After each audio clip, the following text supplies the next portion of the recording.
अस्सलाम वालेकुम students, welcome back to the learning point students. हमने क्लास 11 का डाइजेशन वाला चैप्टर स्टार्ट किया था, जिसमें हमने लास्ट वाली लेक्चर वीडियो में इसमें हम डिस्कस किया था कि किस तरीके से हम हमारी जो डाइजेशन की है उसकी बेसिक्स को, उसके बाद कैसे माउथ में जो सारा डाइजेशन का प्रोसेस हो रहा है कि कैसे हम खाने को चबाते हैं, उसके बाद कैसे वो ईसोफेगस के अंदर जाता है और उसके बाद कौन कौन सी इसके इसके साथ जो चीज़ें रिलेटेड हैं जो उस फूड को ट्रेकिया में जाने से प्रिवेंट करती हैं, उस फूड को नॉस्ट्रल्स में जाने से प्रिवेंट करती हैं, किस तरीके से वो फूड को सॉफ्ट करते हैं, हम कौन कौन सा ग्लैंड्स हैं कैसे सारे इंजाइम्स उस पर एक्ट करें, ये सारी चीज़ें हमने लास्ट वीडियो लेक्चर में डिस्कस की थी। जो आज की हमारी वीडियो इसमें हम डिस्कस करेंगे the peristaltic motions of the oesophagus और स्टमक को। तो स्टूडेंट्स देखिए, अब ये जो पेरिस्टालिसिस है ये शुरू होती है। अब हमने ये बोलस अंदर ले लिया था, अब ये पेरिस्टालिसिस मूवमेंट की जो हेल्प है उसकी वजह से ये फूड जो है ईसोफेगस से जा रहा है स्टमक में। तो आप ये देख रहे होंगे कि जो फूड का पिछले वाला हिस्सा है वो कॉन्ट्रैक्ट हो रहा है और जो उसके आगे वाला हिस्सा है वो रिलैक्स हो रहा है। इसी मूवमेंट की वजह से जो हमारा फूड है वो प्रोपेल करता है ईसोफेगस से लेकर स्टमक तक। और यही पेरिस्टालिक की मूवमेंट है, ये अब ये थ्रू आउट चलती जाएगी ईसोफेगस से लेकर एनस तक। इसी पेरिस्टालिस मूवमेंट की वजह से जो फूड है वो अब आगे बढ़ता जाएगा, अलग अलग आर्गन से पास होता जाएगा। अगेन आप ये एक बार देख लें कि कैसे ये फूड आया, उसके पीछे वाला हिस्सा कॉन्ट्रैक्ट हो रहा है और उसके आगे वाला हिस्सा रिलैक्स हो रहा है।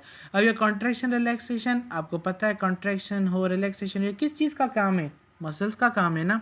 तो ये सारा मतलब क्या है, यहाँ पर जो मसल्स हैं वो कॉन्ट्रैक्ट भी हो रहे हैं, रिलैक्स भी हो रहे हैं। उनको स्टिमुलस मिल रहा है कि अब कोई चीज़ है वो उसको इरिटेट कर रही है उसके म्यूकोजा को, तो वो कॉन्ट्रैक्ट कर रहे हैं। अब बात आती है कि अब इस तरीके से आप एनिमेशन को देखिए कैसे ये फूड का पार्टिकल अब ईसोफेगस में से पास होकर का स्टमक में आ गया। ठीक है, तो अब स्टमक के क्या तीन फंक्शंस होते हैं। यहाँ पर फूड होता है डाइजेस्ट, स्टोर और रिलीज होता है विथ टाइम इनटू ड्यूडेनम। ठीक है स्टूडेंट्स, मतलब क्या, यहाँ पर फूड को जमा किया जाएगा, यहाँ पर उसको हजम किया जाएगा कुछ एक्सटेंट तक, और और इसको टाइम टू टाइम स्टमक को एम्प्टी किया जाएगा ड्यूडेनम में, जो है स्मॉल इंटेस्टाइन का पार्ट। अब जब यहाँ पर एक टर्मिनोलॉजी आती है कि जब ये ईसोफेगस से फूड स्टमक में आए ना, ये तब तक होता है बोलस। जब ये आहिस्ता आहिस्ता जब ये मिक्स होता जाएगा ना गैस्ट्रिक की सीक्रेशन से, जो मैं आपको आगे बताऊंगा कि कैसे तरीके से डाइजेशन हो रही है, तो तब इसका नाम चेंज हो जाएगा। तब हम इसको क्या कहेंगे, हम इसको कहेंगे काइम। मतलब क्या, the food when mixed with the gastric secretions is known as chyme. अब देखें ये कैसे ज़बरदस्त एनिमेशन है, ऊपर से ये फूड का मटेरियल आ रहा है और नीचे स्टमक में गल जा रहा है, मतलब क्या डाइजेस्ट हो रहा है। अब देखें कि स्टमक के मैंने आपको तीन फंक्शंस बताए। यहाँ पर फूड डाइजेस्ट होता है, स्टोर होता है और टाइम टू टाइम ये रिलीज होता है ड्यूडेनम में। अब इसमें जो स्टोरेज का तो फंक्शन आप सिंपली समझ सकते हैं कि यहाँ पर कुछ टाइम के लिए फूड रहेगा। अब ये डाइजेशन का क्या मसला है? डाइजेशन इस तरीके से होगी कि यहाँ पर होते हैं कुछ सेल्स, वो सेल्स हैं ऑक्जेंटिक सेल्स, जिनका दूसरा नाम पैराइटल सेल्स भी होता है। दूसरे सेल्स हैं जाइमोजिन सेल्स, जिनका एक और नाम होता है चीफ सेल्स। एक और तरीके के सेल्स हैं जिसे हम कहते हैं म्यूकस सेल्स। ठीक है स्टूडेंट्स, अब ये जो ऑक्जेंटिक सेल्स हैं ये प्रोड्यूस करेंगे HCl एंड इंट्रिंसिक फैक्टर को, मतलब क्या, एक एसिड को और एक ग्लाइकोप्रोटीन इंट्रिंसिक फैक्टर को। ये दोनों क्या करेंगे, ये जो हमारा बैक्टीरिया है ना, HCl क्या करेगा, जो हमारा सारे भी फूड के साथ कुछ बैक्टीरिया आ गया तो उसको क्या करेगा, उसको ख़त्म करने में हेल्प करेगा। और जो हमारा जाइमोजिन सेल से जो पेप्सिनोजिन आ रहा है ना, ये उसकी एक्टिवेशन करवाने में भी हेल्प करेगा। कि मतलब क्या, जो पेप्सिनोजिन है वो क्या इनएक्टिव फॉर्म में है, तो उसको एक्टिव फॉर्म पेप्सिन में कन्वर्ट करने के लिए भी ये क्या HCl काम आएगा। मतलब क्या, एक तो इसका फंक्शन हो गया कि ये बैक्टीरिया को या वायरसेस को किल करने में हेल्प कर रहा है, और दूसरा ये पेप्सिनोजिन को पेप्सिन में कन्वर्ट करने में भी हेल्प कर रहा है।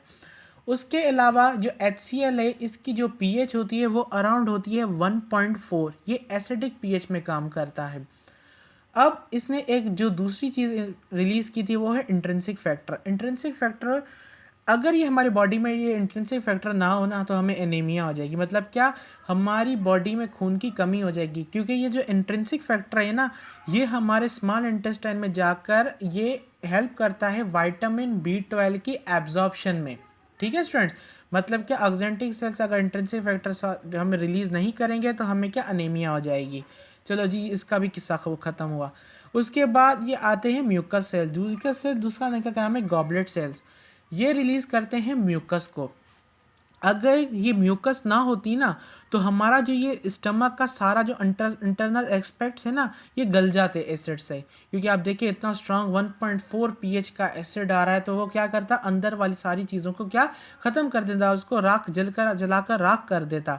तो उसकी प्रोटेक्शन के लिए क्या होता है, यहाँ पर म्यूकस होता है।